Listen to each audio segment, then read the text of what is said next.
What if you went out and you speak of a sigil, and some sigils or symbols mean a very specific thing? It could be something good, could be something bad. Have you guys Hmm. ever gone out and placed a specific meaning symbol out in a field? And whether you were drawn to do it or not, were there any repercussions or happenings around that? Yeah, there was a circle maker that I knew who was making stuff that was I wouldn't have made it myself. It looked like it had dark connotations for me, and when I saw it in the field afterwards, I went like, "Yuck." With infinite complaisance, people went to and fro over the earth about their little affairs, serene in the assurance of their dominion over this small, spinning fragment of solar driftwood, which by chance or design man has inherited out of the dark mystery of time and space.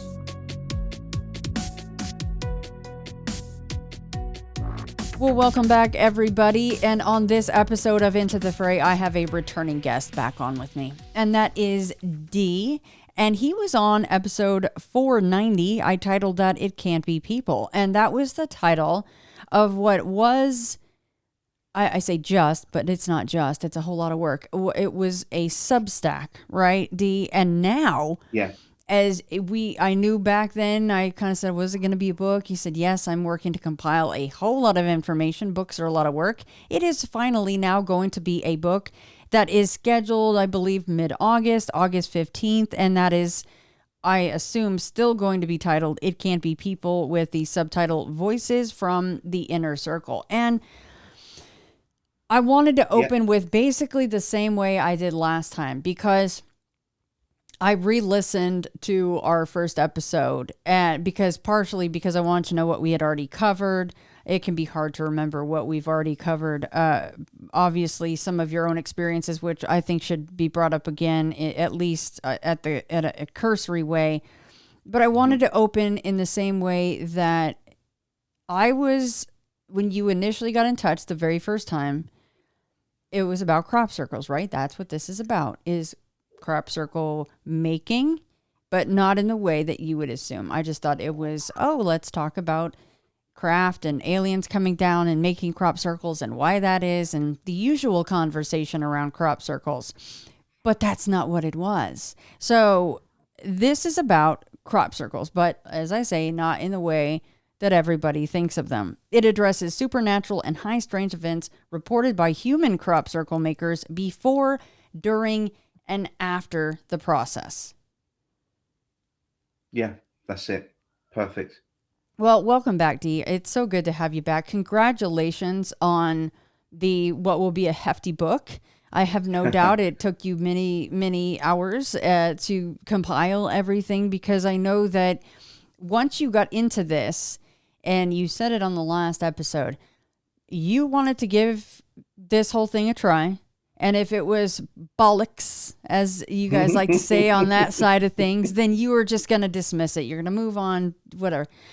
It wasn't, because some things happened and it got you so interested that now here we are. You are releasing a full book on this, what is a phenomenon, because it's not just people going out with boards and then you get to look on the news or in the paper the next day and see what people are saying about it. There's some really weird stuff that goes on around these projects, should we call Yeah, them. yeah. That's right. That's right. That's exactly right. I mean, I went into the subject. My background is ufology.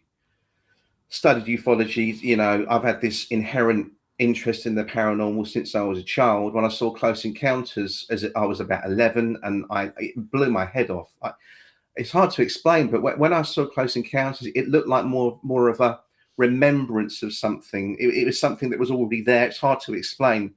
So I had this deep rooted interest in the paranormal, and back in those glorious days, as you probably remember, Shannon, before the internet, it was great. There was no squabbling. All we had was like the UFO. We had the UFO yearbooks, and we had Flying Saucer Review. We had the MUFON reports, but they started to print pictures of crop circles. So I got into crop circles through ufology, and they just looked like literally they looked like craft. They looked like craft that had landed, as you probably remember. They were single circles.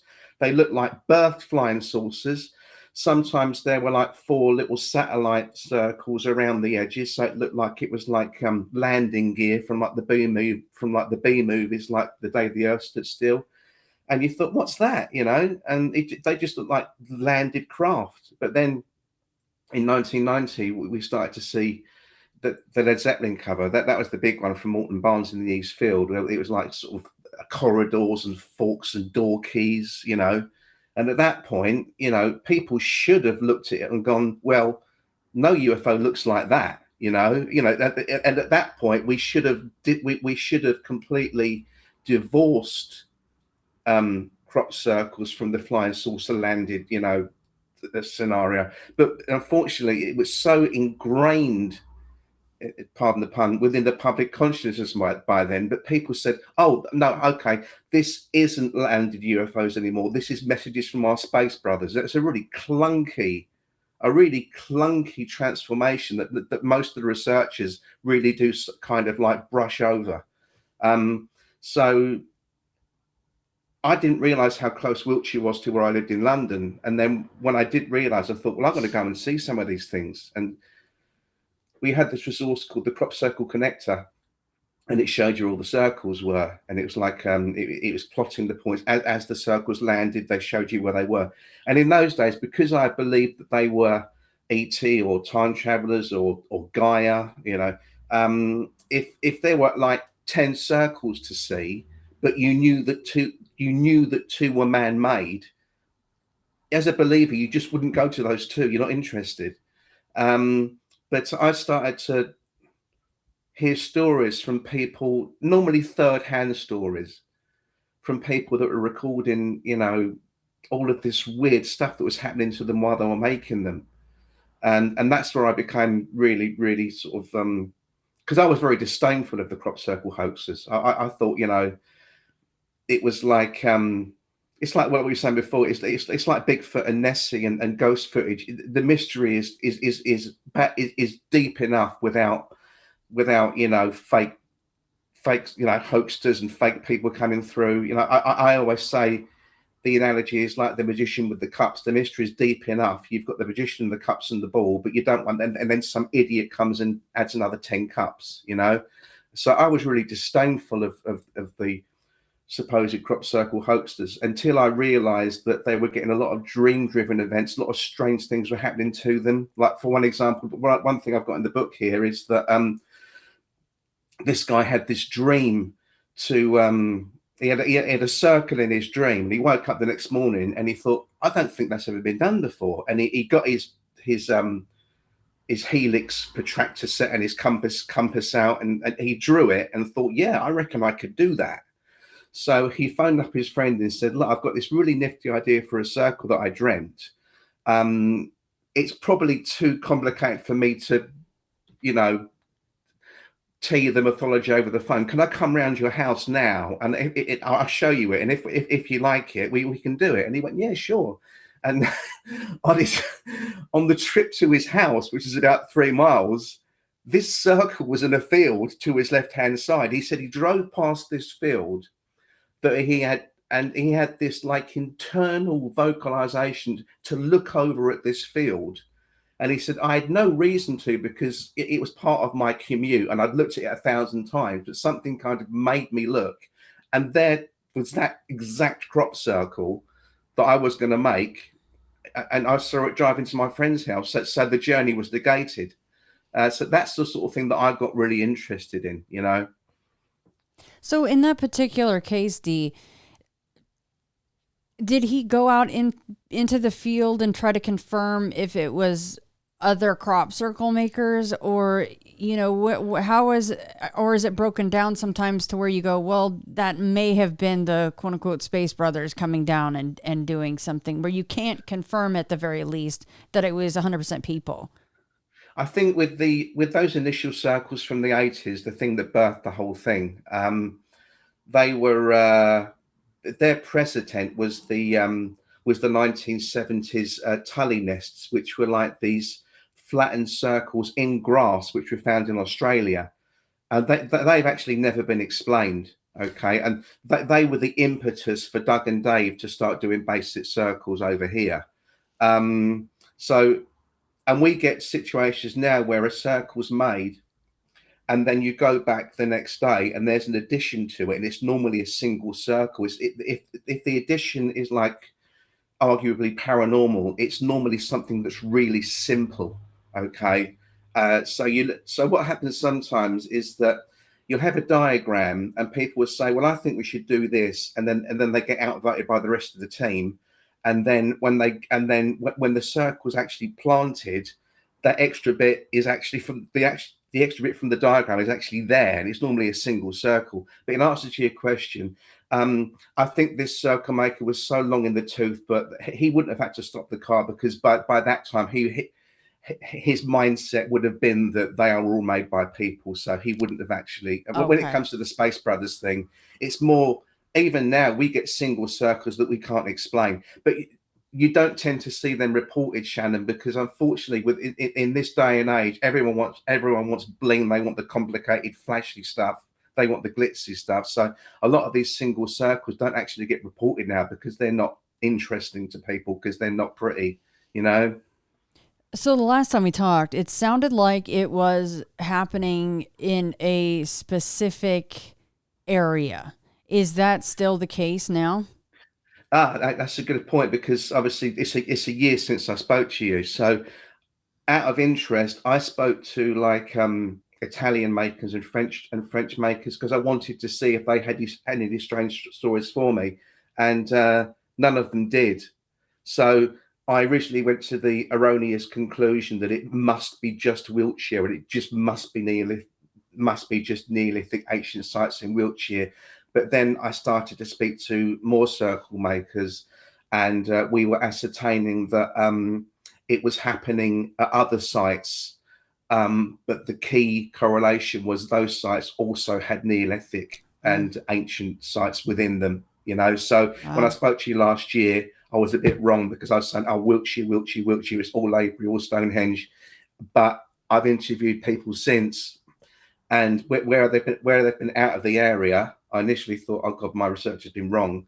But then we've ascertained that there's been a particular site or a barrow, or there's been something Neolithic within the area that they've made. So I've kind of, yeah.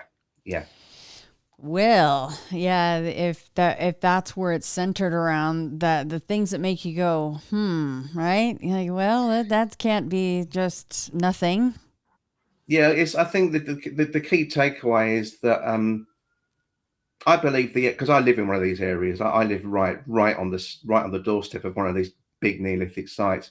Whenever I go to these sites, and I've just come back from Avebury to see a friend in Avebury, when you go to these sites, you get this overwhelming sort of feeling of, if you're a spiritual person, you get an overwhelming feeling of like, oh God, I realize it all now. As soon as you go to the site, I think, oh, okay, this all makes sense now. I totally get it. This has been in plain sight all the time. And then your friend says, well, can you explain it? I go, yeah, it's really easy. And then it's gone. It seems to be that that when you visit the sites, there's a kind of remembrance, like you're tapping into like the knowledge of what our ancestors used to have, but we haven't got it anymore, because it's been kicked out of us in this like technocratic age, you know, or it's been suppressed in us. But you do get an overwhelming feeling of, oh yeah, this all makes sense now. And then it just goes. So far, you haven't been able to confirm that any of this has been going on outside of the UK. Oh no, it does happen. Of course it does. There's French circles, and there's French circles, because what happens is people will come here and they go, okay, well, I've got fields in France, I'll try over there, you know. And they tend to be the same sort of designs that are found over here. Yeah. So then what's going on because we haven't really even touched on this yet, because people are probably going, well, what's weird about it? Besides the dream and all that, we covered that, but there's lights. There's all kinds of synchronicities that go on with this stuff. So now that we're talking about France, is it the same kind of activity when they're doing theirs? No, this is what I'm saying to you. That there's there's an Italian artist called Francesco Grassi, and he makes them for art. And I asked him as a friend, I said, listen, I don't care, you can be anonymous if you like, but if you've got anything weird for me, and he's made loads, he says nothing at all, nothing at all. And similarly with the other European artists, I don't get any strange stories at all. It just seems to be over here when they're close to like ancient Neolithic sites that you get the weird stuff. But what you've got to remember is that in this area that I'm living in now, people have been seeing balls of light for years before the crop circles. It goes back, it's generational, you know. And as I think I said to you before, I mean, what we now call UAPs and UFOs, they were calling nature spirits and sprites and warnings of the apocalypse, and you know, it was in their own religious framework of the time, you know. And it's as we advance, then the phenomena kind of advances with us. So now we were reporting abductions by greys, whereas back in the the Middle Ages, people were reporting abductions by fairies, the fairy people, away with the fairies. But we're arguing it's the same thing, you know, and it's an ancient phenomenon that's probably subsisted with us since our inception. I would imagine part of it is just the intention of going out, and you're connected with the land and the things that are growing around there, and then they take notice that you've taken notice of the area, and I just suppose it's some kind of a subconscious kind of an intention thing going on. I covered this in the book because one of my subjects called them sigils. And the point he made, which I thought was really good, he said, look, when people cast, if witches cast spells, no one questions the integrity of the spell just because it was cast by a human, you know. So if these patterns are sigils, or the implantation of them within these Neolithic sites exacerbates and amplifies the energy of the area, it shouldn't really matter whether they're made by people or not. It's the effect that they have. But the dichotomy that we've got, unfortunately, is that if people aren't prepared to accept that humans are responsible for making circles, then the argument is that the magic may be dispelled from them, you know. And that's why when I said to you at the start, if there was 10 circles, I knew 2 were man-made, I wouldn't bother going to those 2. We are in this state of flux where it takes people to believe that it's not people making them for the magic to exist. So it's that strange paradox, you understand? What about, and I realize that a lot of this is incredible, sometimes synchronicities and things that seem to be an inconvenience or something in your way turns out to be part of what makes it incredible in the end. Absolutely. But what if you went out, and I don't think that we talked about this on 490, is what if you went out and you speak of a sigil, and some sigils or symbols mean a very specific thing. It could be something good, could be something bad.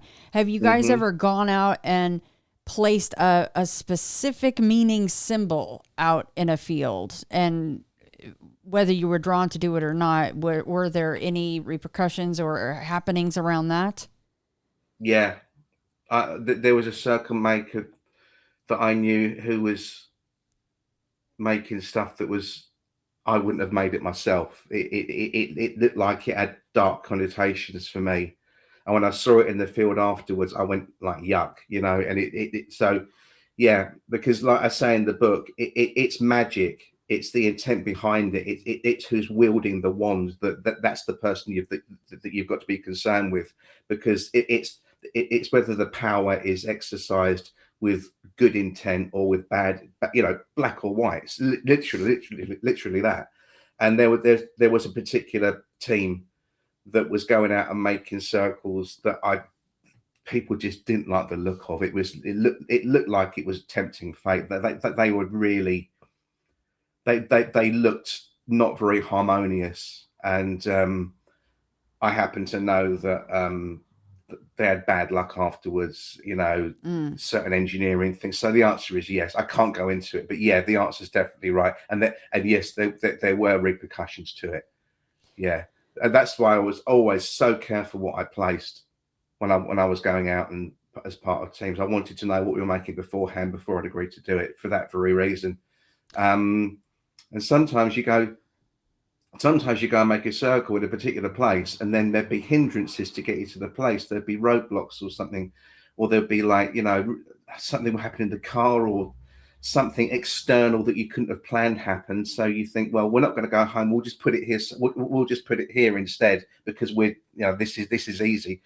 And then you stick it in this alternate field, and then you find out later, because at the time you don't know this stuff, Shannon. It's always later when you're looking at the internet and you get people's interpretations.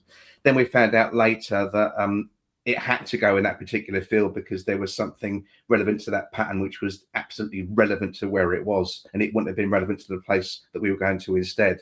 You know, so we do get this sense that there's some kind of engineering sometimes, or you make a mistake, and then you have to replicate the mistake to make it look as if it's intentional. And then it turns out that the mistake is the most significant part of the circle. And that's the part that everyone's looking at because it's relevant to the date it went in there, or it's relevant to the area, or it's relevant to that parish. So, yeah. And those are things that we can't predict that stuff. And then we look back and we go, why did we do it there? Or yeah, why did we do that? And then that's when you look back and then you think, well, is there some sort of hidden hand here? But one thing I said in the book, when I genuinely don't know the answers to this, I don't know if this is the human, like, I don't know if this is the collective consciousness talking to each other. You know, when the guy drove past that field, I don't know if it is just us talking to each other subconsciously through means that we've forgotten that we used to have, or whether it's external and we are interacting with something external. That's the only part in the book where I've said, I don't know what's happening. Well, yeah, and you say sometimes it can be heavily relevant for the area, but sometimes it can be relevant to who will see it. And you wouldn't even have known that prior to. Last time we spoke about, as you say, there was, I can't remember the specifics of it, but you meant to put it in one spot, you had to put it in another for whatever reason, and you guys didn't know this, but there was a couple on holiday, on vacation, and the guy had gone out from his Airbnb or wherever he was, and he's like, what a beautiful field. Wouldn't it be great if there was a crop circle in that field? That was the field where you guys ended up putting the crop circle that you made when that wasn't the original intended location. And do you know what the freakiest thing about that was that we planned that circle about 3 weeks before that guy had come over from Canada. So that's where we think you think it's chronological or it's linear, and then you go, well, you know, but we planned that 3 weeks before that guy had his discussion with his wife, and that's when your head starts to boil, and you think, you know, we couldn't have planned that. And you know, and sorry, just before I lose this thought, Dee. I was born in the UK, but I don't remember it. I came to the States when I was very, very young, Air Force parents. But when I think of the UK, obviously also because I'm into this stuff, when you think of the UK and strangeness, you think of crop circles. So was that guy in Canada, you know, leading up to his trip, putting this whole crop circle, he was thinking of them and being like, oh, we're going to stay here at this Airbnb. I wonder where was the closest crop circle to this Airbnb? Like maybe he was putting that out in the ether and you guys picked that right up. You know, that's really interesting because I've got a really silly story in this book. Okay. And to cut a long story short, this team were going to go out and do like a band logo. It was a band that they all liked, okay, and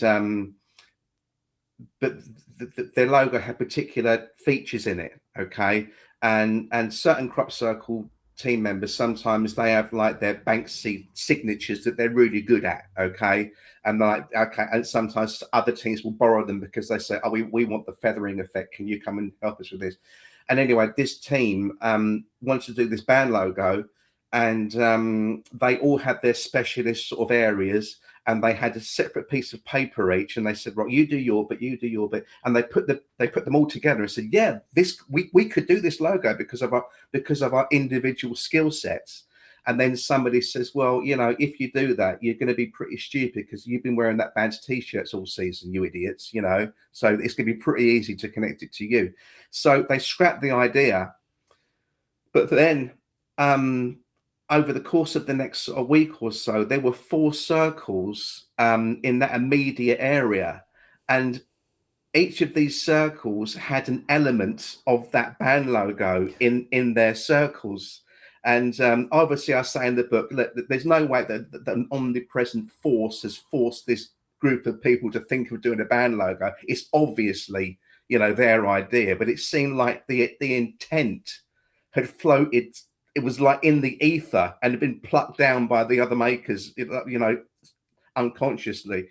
And the bits that were grafted on, they weren't essential to their own patterns, but they still looked okay.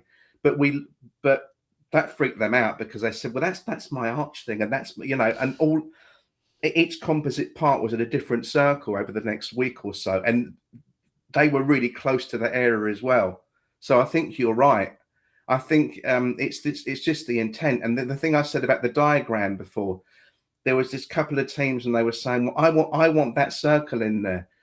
There, but no, but if you put that in there, that's going to look like another circle. And then they don't do it. And then that circle is added afterwards and it's not by the team.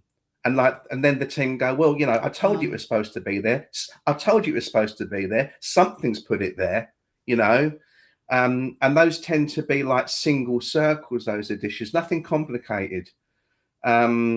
Of course, you know, people say, well, maybe a team's coming after you. But, you know, if you've left the field at 3 a.m, it's very unlikely that somebody's going to go in when it's getting light and put an enormous single circle and add it to your circle. It's that's the part of the mystery that I'm really into. It's the latent subconscious element and the synchronicities and the dreams. Because last time I spoke to you, I was harping on about the lights and a lot of the physical stuff that still interests me, but it's the fact that we've got all this engineering and we've got all these mistakes that turn out not to be mistakes and placing it in that site, and it's more important there. It's all the stuff that we are oblivious to that then comes out afterwards when the world sees it, you know, because like we say, the crop circle is ours until we leave the field. The second we leave that field, it doesn't belong to us. It's not ours anymore. It's the world's, you know.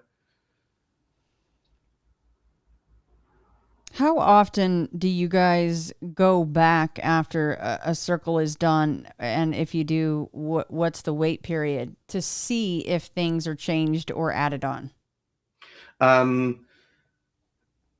You tend to leave. I mean, if you start at 10, you're normally out by 3 if it's a complicated one.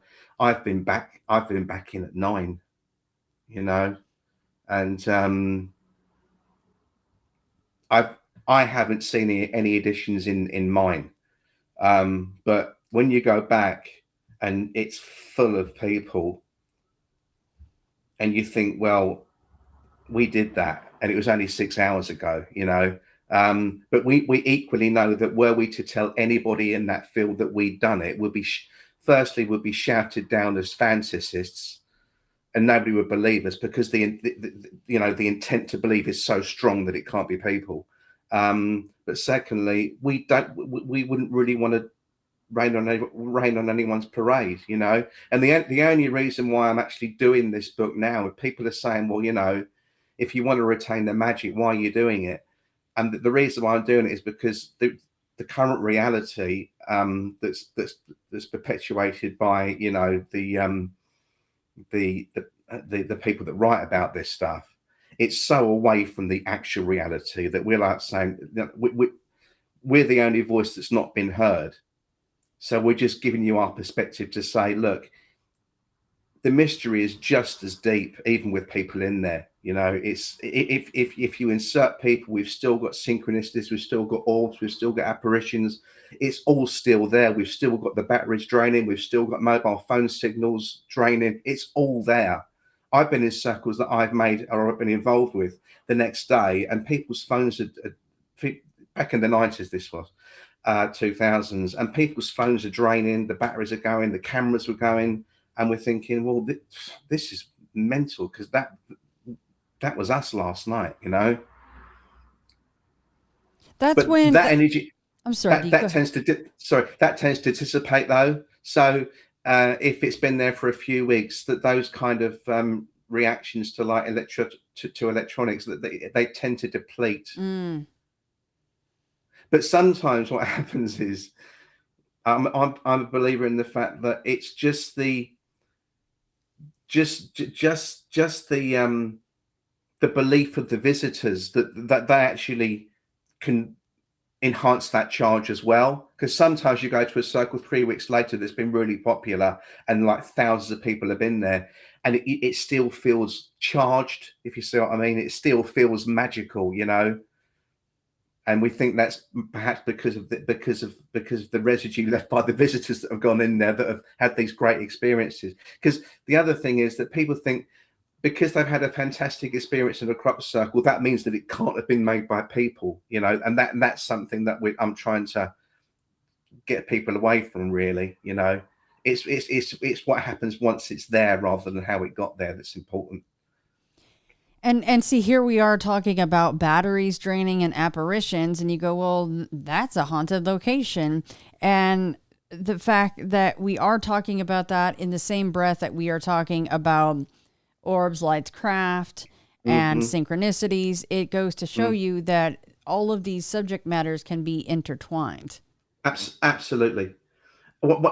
Somebody left me a very complimentary comment on one of your videos.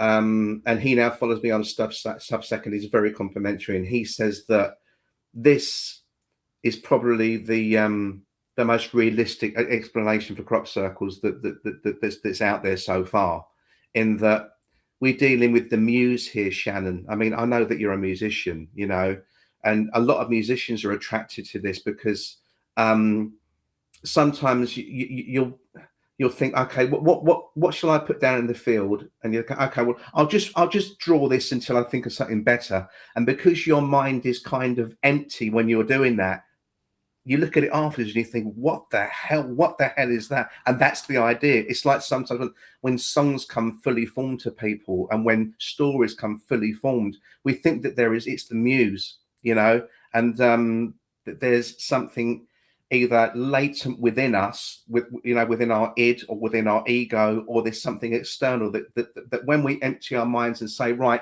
what have you got for me? That's when it jumps in, you know.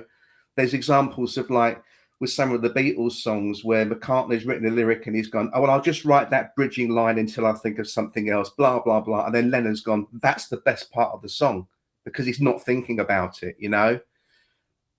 And I think that's a really important part of this mystery. Once, even with people inside, the whole mystery actually, I say at the end of the book, are we not from an ego point of view, is humanity the mystery here rather than the actual crop circles? Maybe we should be looking not at, you know, the ET argument, is saying, look, this strange stuff is happening here. Okay, could it be that it's something that we're more powerful than we think we are as a species? You know, there's a dichotomy that I can't get round, and that is a lot of the new age people say to us, or say to humanity, they say, look, we've been suppressed, we're incredible creatures, we can do this, we are incredible, we can do absolutely everything.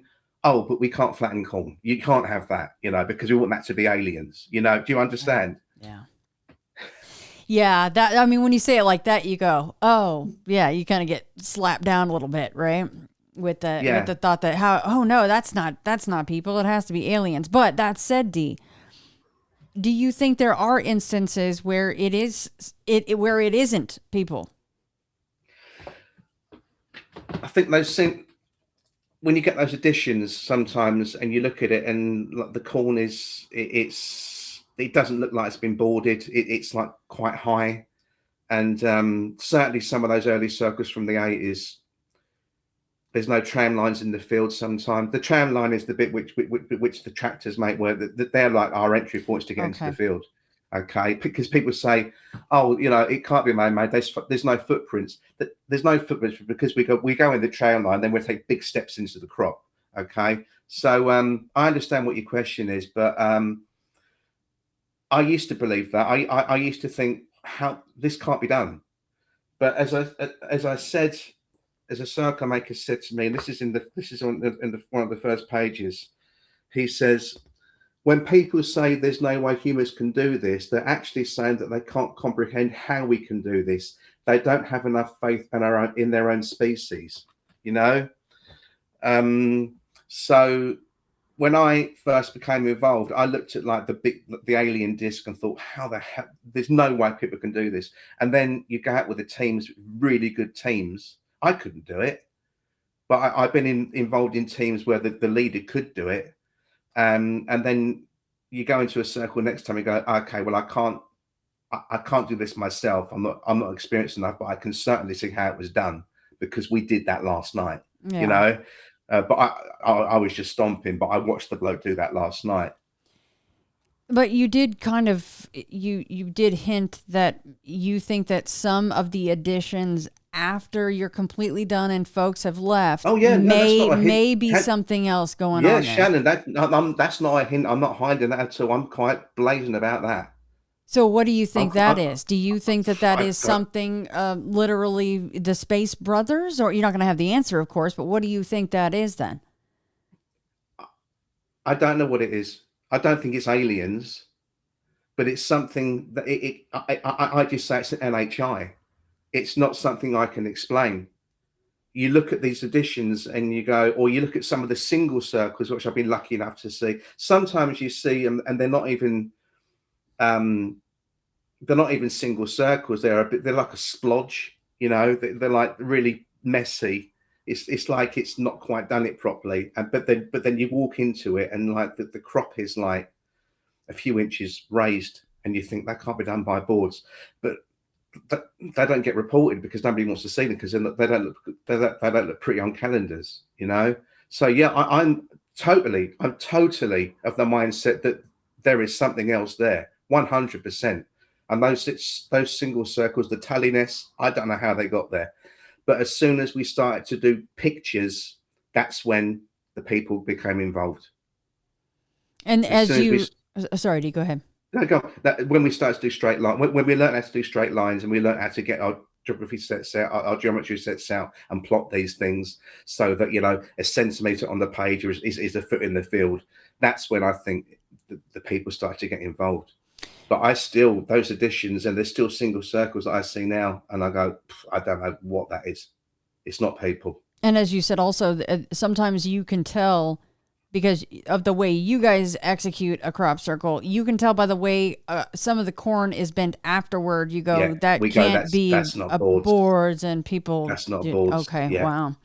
Well, see, everybody out there, there is still hope. That it's not all people, right? I mean, because totally. As you said, people want to believe, right? It's the old X-Files. We want to believe. Yeah, but if you look at the Crypt Circle mystery as a template, if you think, well, people are involved, but all of this stuff is happening as well, I think it's actually. I was devastated when I found out people were making these things. I was really angry. I thought I spent 10 years of my life driving here and now I know that, you know, the pictograms that I made, I was really angry. I've wasted my life. And then I had that first experience in that one that I'll just recap. But what happened was I was invited to go out and do a stage 2. A lot of the circles that you see, people say, well, that couldn't have been done in one night. Well, they're right. It's because a lot of these are done over 2 or 3 nights, but you just don't see the location. Or certainly back then, you would now with drones, etc. But back then, a circle could be left for a couple of days and people wouldn't know it was there, and it wouldn't be finished. But I was overheard in sort of Crop Circle Central saying, you know, I'm really interested about what happens when the circles are here, not how they got there. And this guy come up to me, says, look, we've been watching you for the past few weeks. We think that you're aligned to what we're doing. Would you like to come out and finish this crop circle? No one knows it's there. Would you want to come out and finish it? I went, God, yeah, totally. And so we went to do it, and nothing happened at all. And I thought, my God, what a waste of time. These people are just egotists. They're hoaxers. I was really angry. I wasted my night. And then at the end, I saw a flash at the end of the field, like this old flash bulb from a camera, because this was in the early 2000s. And I said to the team leader, "Oh shit, we've been caught. There's been somebody crouching down and taking pictures, and I'm in a job where I can't afford any criminal records. You know, I'm in the." He said, "No, don't worry about it. We get this all the time." He said, "If you keep on making, you're going to see this stuff all the time. It's perfectly natural." And then this flashlight that became more flashlights, and then it was like 1, 2, 3, bang, bang, bang, bang, bang, and then they proliferated all around the outer rim of this circle. And in the Substack, I called it the biggest necklace in the world, because they surrounded us. And I went, "What the hell is that?" And T said, he said, "Oh, yeah, that's just like a round of applause, and it's telling us to. It's like a painting. Don't do anything else. Don't add to it, because it's going to mess it up. Just, you've done your work. You've got to go home." And then he looked up and he said, "Okay, well, we've done our work now. The circle's yours now. It's not ours." And I said to him, "Who are you talking to, T?" And he goes, "Oh, I'm talking to the people I'm talking to that lot." And he pointed to the ceiling, pointed to the sky. And the second that he said that, all these lights went off. And that's when I thought, what the hell is going on? And because I said to my partner, "I'm going to go out and help on a circle tonight. If nothing paranormal happens, I'm never going to do it again." And when that happened, I was hooked. But it's important to tell you, you don't get a strange thing every time. Okay, I would say I made about 25, and I only had a weird experience probably 40% or 50% of the time. A lot of the time, the strangeness happens afterwards, when you see it reported online, and then the relevance of the circle and its location and time and the mistakes you've made are actually that's when it resonates with you. Is there a hidden hand here? You know, because that circle means something completely different to what we wanted it to do, and it's much more important than what our intention was. What about anything following any of you home? Activity in your homes afterwards? Yeah, a lot of us have had that. I don't like to talk about it because it still attracts, you know. Yeah, definitely. I've had it, and other people have had it as well. Scary stuff, dark stuff? Yeah, it's really dark. And in my case, without going into too much detail, it's in the book. It was something that I did. I didn't do anything bad. It wasn't like this other circle maker. I didn't like the what the sigils looked like. I did something that was all about my ego. I did something to show off. All right. I took a couple of people out. All right. And it was all about ego. And they wanted to make a circle. And it was about me, you know. And I got a slap on the wrist after that. How long did it last? Only about a week. And then I kind of said, "Okay, I'm sorry, I won't do that again." And it stopped. And yeah, it stopped. You're like, I get it. Yeah, I'm really sorry, because I thought, why is this happening to me? And it was really an engineered thing. It was really scary. And then I thought, it's because you made that crop circle. You did it for you did that for you did that for the rock. You can't mess about with this stuff. So it wasn't even what the shape of the crop circle it was. It was the intention behind it. It was you showing off was enough. What happened was there was something at the end of the circle. One of the teams said, "Oh, can I just add something as just my little signature, so that I know that when I see this picture in years to come, I just know I did that bit." And I said, "Yeah, okay, fine." And he added this thing, and it was unwitting. He didn't do it on purpose, but this small embellishment completely changed the tenor of the circle, and it made it look like something else. It was tiny, okay, but it was enough so that I looked at it the next day and thought, "Oh shit, that's not good." It looked like a scorpion sting kind of thing. It was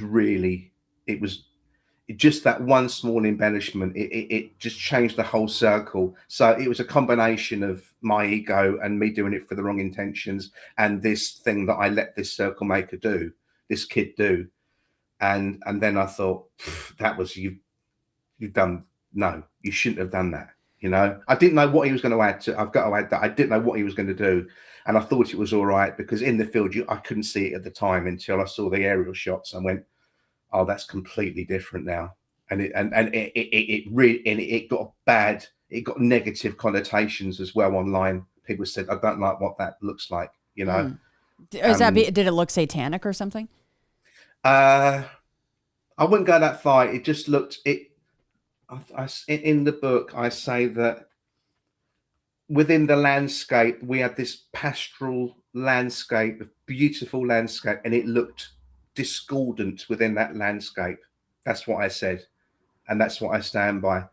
And but I'm not the only one that's happened. People have done stuff based on the wrong reasons, or they've put bad images in the field, and yeah, it has followed them home. Yeah.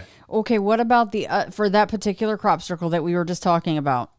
What about the others that made it? Did they also have activity at home? No, I never spoke to them again, Shannon. Oh. Is that normal? Is that yeah, absolutely. So how do you all find each other? I mean, I assumed it was mostly the same rotating group of people. No, everyone thinks it's a cult, and you got different teams. Oh, I didn't say cult. no, I know you didn't. But people do think that. But sure. no, sometimes you'll work with somebody, and then you'll never work with them again, or you'll work with them 5 years later. Okay. Or, you know. Okay.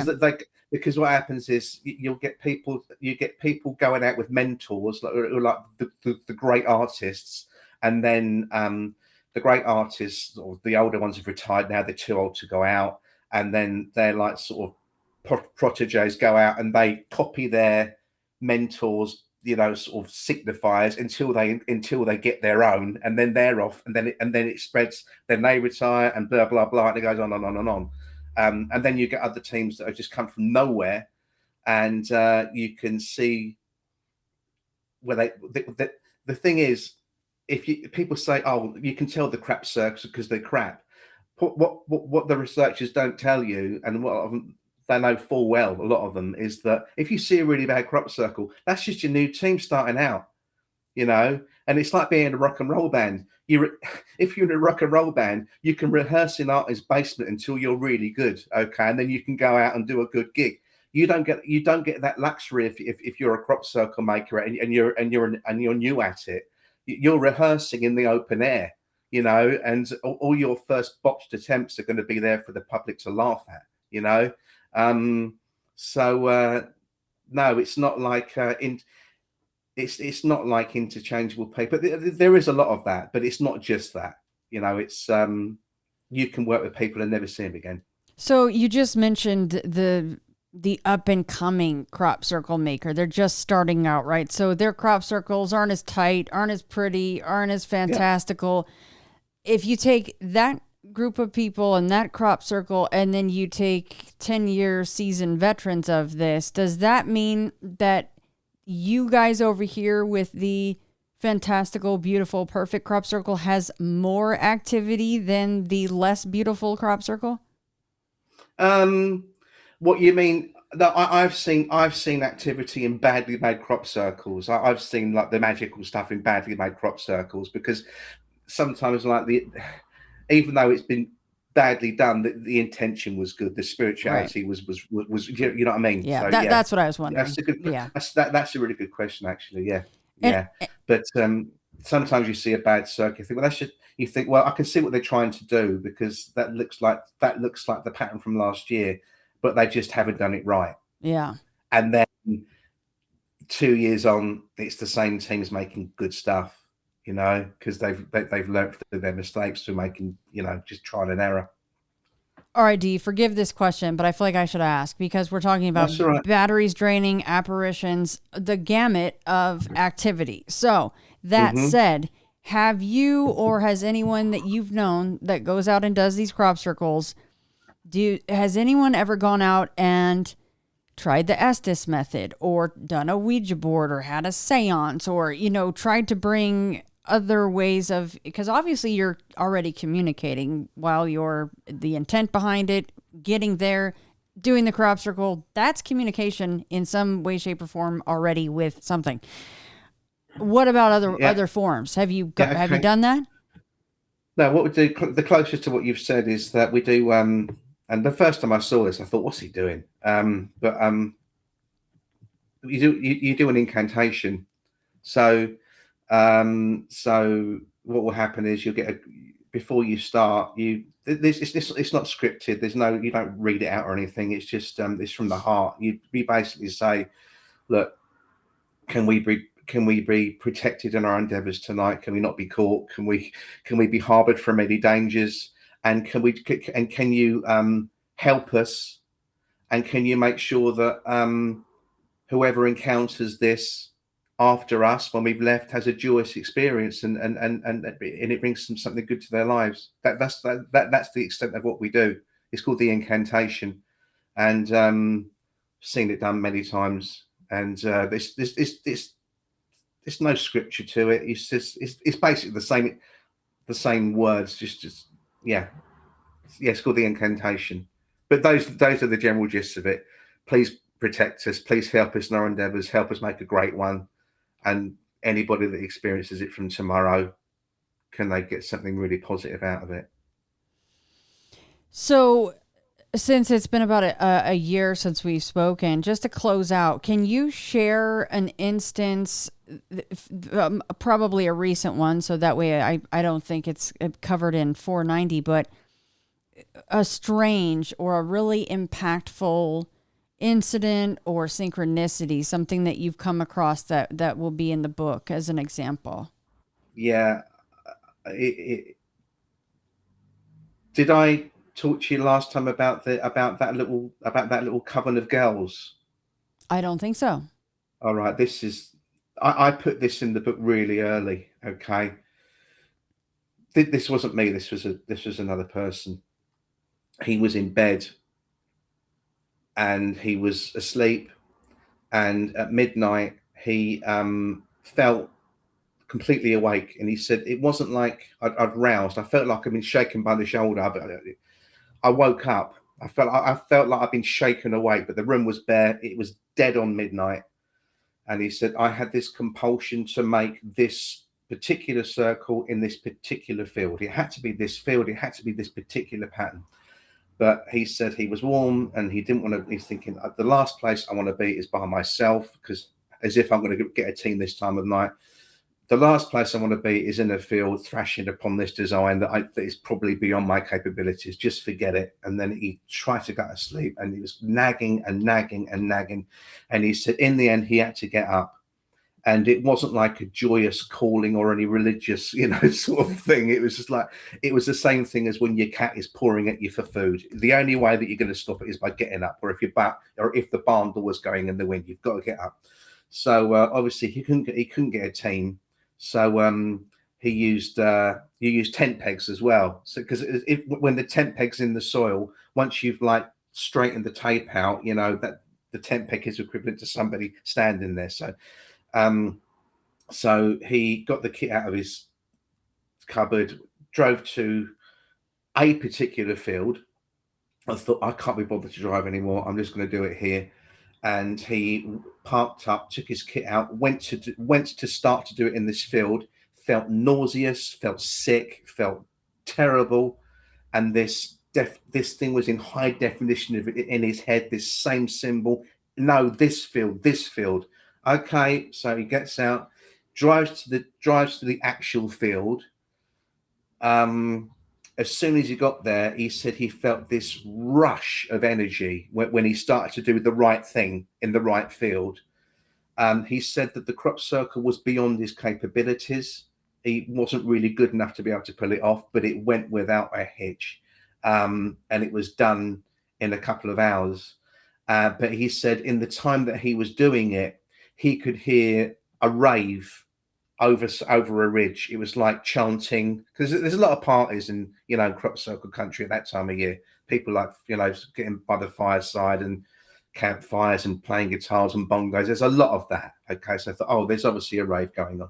So what I'll do is I won't use my flashlight, and I'll be really careful. I won't be singing to myself or anything like that. I'll be really ninja about this, okay, to make sure I'm not cool, because otherwise they're going to hear me.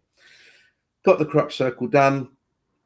And it was light by the time he'd finished. So he thought, well, I don't really want to risk carrying the stuff back to the car. I might get caught. And he basically just fell asleep. He said as soon as he finished it, the energy left his body. There's like this rush that he had. He said it felt like he'd been unplugged from the mains, and he'd had this energy for the time he was doing it. It was kind of external. So he fell asleep, came to about 8 a.m. and there was a group of girls just freaking out, and they were like whooping, and they were so happy. And like he realized that they were in his crop circle. And they were sort of going, oh, God, it's incredible. And he's thinking to himself, well, it's all right. It's not that good. But one of them rushed up to him and said, we've been supplicating. And she was grappling something around her neck. And it was a necklace. And she pulled it off. And she goes, oh, we've been supplicating Mother Nature for this. We've been meditating upon my amulet for her to put us in this field within our orbit. Of course, my friend saw the amulet and just freaked. Oh my God, that's exactly what I've just done. But he couldn't tell them, obviously, So, and he said to them, the penny was dropping, but he said to them, oh, I mean, he was in shock, basically, but he still said to them, oh, last night, were you like doing a little rave, a little sort of party? And they said, no. She goes, when we do our intentions, we do them like whispering, and we do it. And he said that he thought that somehow the intent of their sort of supplications had somehow to him seemed like actual music, And he said the strange thing about that was, he said, if I hadn't have heard the music, I wouldn't have been careful. Then I would have been caught. Then they wouldn't have got their present. But the kicker was, he said to these girls, well, when did you start doing your prayers? And when did you start doing well, she goes, well, midnight, of course. That's when she's at her most powerful. And that story for me, where you've got everything in there. You've got synchronicities. You've got the communication with other parties. And I still say to him, M, do you think that you are communicating with the girls, or do you think that there's something else which is compelling us to do this? But that's the story. And the book is only 180 pages, Shannon, and that's simply because once I'd finished it, it was like 500 pages. There was so much that I couldn't use because the stories were all exactly the same, and that gave me more confidence than anything, where I thought I'm onto something here, because there's so much that I can't use, because these people, even though they're completely unrelated to each other, they don't know each other. I'm getting the same dead-on stories from all of them. And that's why I've had to pare this book down to 30% of the size that it should have been. But that story there was when I thought, there's got to be something going on, Wow. That is pretty incredible. He must have just been absolutely blown away to see around her neck that exact design. But he said he had to retain his composure. Yeah. Because he didn't want to give it away, and he didn't want to tell them it was man-made. He didn't want to say I did it. Not that they would have believed him, but he didn't want to spoil their gift. Of course. Wow, that is incredible. Well, Dee, it was such a pleasure to speak to you again, and I hope that you continue, I assume you will, hopefully, to collect these stories, and you're welcome back anytime. I'm not going to. This was a cathartic thing for me to do. I'm leaving it alone now. Once this book's out, I'm never going to do anything like this again. My career is pushing me in other creative directions. I'm leaving this alone, and I'm hoping by telling you that you'll realize that I'm not looking to build a career. I'm not a grifter. I'm done with this now. I wanted to get this out, put our side across. It's in the past for me already. I've moved on to something else really creative. Do you understand? Well, good for you, Dee. I'm not wasting your time. I'm letting you know this is done for me. I'm not looking to go on the lecture circuit. I'm not interested. It's 10 years of my life. I've done it. I wanted to tell people what goes on. Make your own mind up. But I'm done.